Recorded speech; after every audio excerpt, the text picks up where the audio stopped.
Now we have a very special guest for you tonight, and it is a great pleasure to introduce here on the U.S. Report, Donald Trump Jr. Donald, you're coming out to Australia for a speaking tour in early July. Tell us what you're going to be talking about and what you want to bring out here to the Australian people. Listen, I think we're going to be talking about all things, but primarily sort of the attack of the woke ideology on everything that would have been a traditional value. I think we see what's going on in the world. I think we saw what was brought out by COVID. Sort of the great democracies of the world sort of turned into despotic, dictatorial, insane places. And I think perhaps, unfortunately, some of those great freedom, bastions of freedom, or at least what we thought of, were probably on that way for quite some time. I know there certainly was that in the United States, and COVID really brought that out. So I'm going to be talking about all of those things: the attack on the nuclear family, the attack on all that is good and decent, and the real threat of woke ideology and what that means for our future. And we've seen this, we watch this from Australia, and we know that whatever happens in the U.S. comes out here eventually. How bad is it right now? I mean, we've seen the Bud Light thing being the latest case about this, and are people starting to fight back? How do you sense the fight back happening?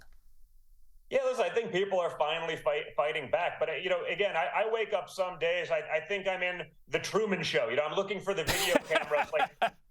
No, they have to be punking us, right? 5 years ago, we would have never said, a 3-year-old, someone that could not buy a pack of cigarettes in our country for another 15 years, should be able to decide to mutilate their body, to change their gender, to suit, the whims and wishes of their rainbow-haired teacher, to accommodate those things. That's not something we would have ever thought would be an issue, let alone a hill to die on by the radical left. We wouldn't think that, there'd be men competing in women's sports. If that happened, we'd think that there'd be women and feminists and people who led those movements actually fighting back and standing up for actual biological women in those sports, and pretending that there's no difference in biology and the physical attributes of those athletes. We're seeing total lunacy. We're seeing, look at all the things that we were told were the science during COVID that, were all disproven almost immediately.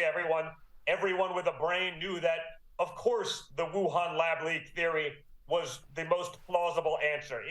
In what universe would, no, it didn't come from the lab that studies the exact virus in the town where the virus originated. It came from 4 feet outside of the lab, and we're supposed to believe that. And if you're in medicine and you said that it came from the lab, obviously, you were totally ostracized. You were out. Trust the science was a whole bunch of rubbish. And we're seeing that across the board in every way, shape, and form. And our enemies, the true threat to freedom and democracy around the world, whether that's totalitarian regimes like China or otherwise, are laughing as we beclown ourselves with this nonsense. And Don, I mean, you're talking about these sort of things happening, not just trust the science, but trust the institutions. We've seen the Durham report come out, which revealed finally, I think, what most people already knew about what was going on.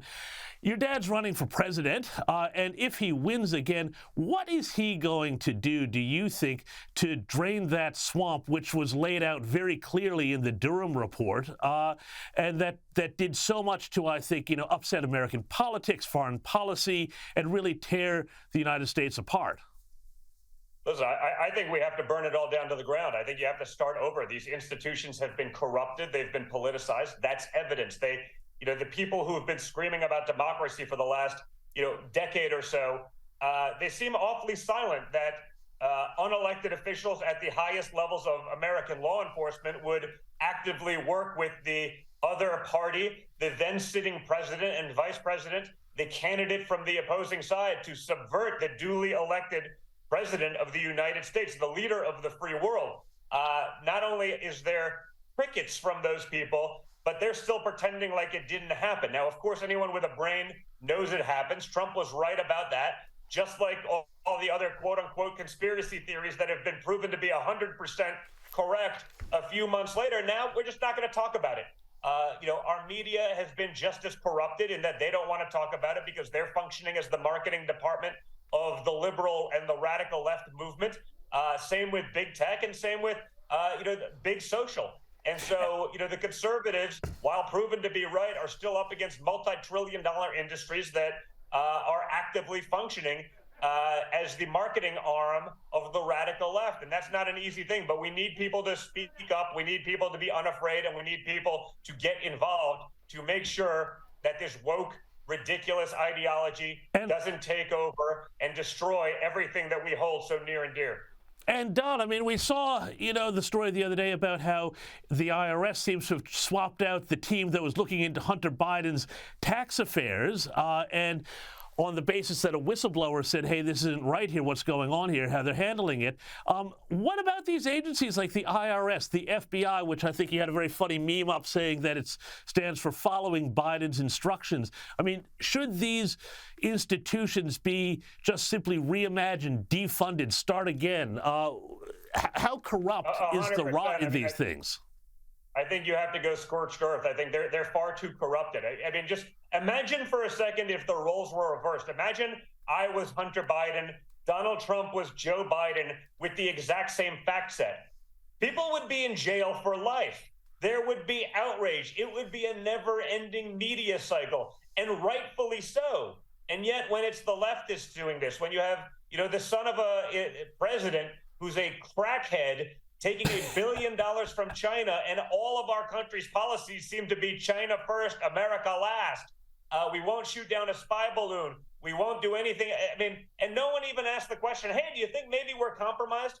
There doesn't seem to be an enemy state of the United States that doesn't have a Hunter Biden laptop. And our press, our journalists, in quotes, won't even ask the question of, hey, do you think some of this policy, do you think some of this decision making is being done because they're clearly compromised when they're clearly compromised? Shocking stuff. Donald Trump Jr., we're going to hear all about it when you come down to Australia. You can visit trumplive.com.au to get tickets. He'll be here in early July. Donald Trump Jr., thank you so much for your time on the U.S. Report.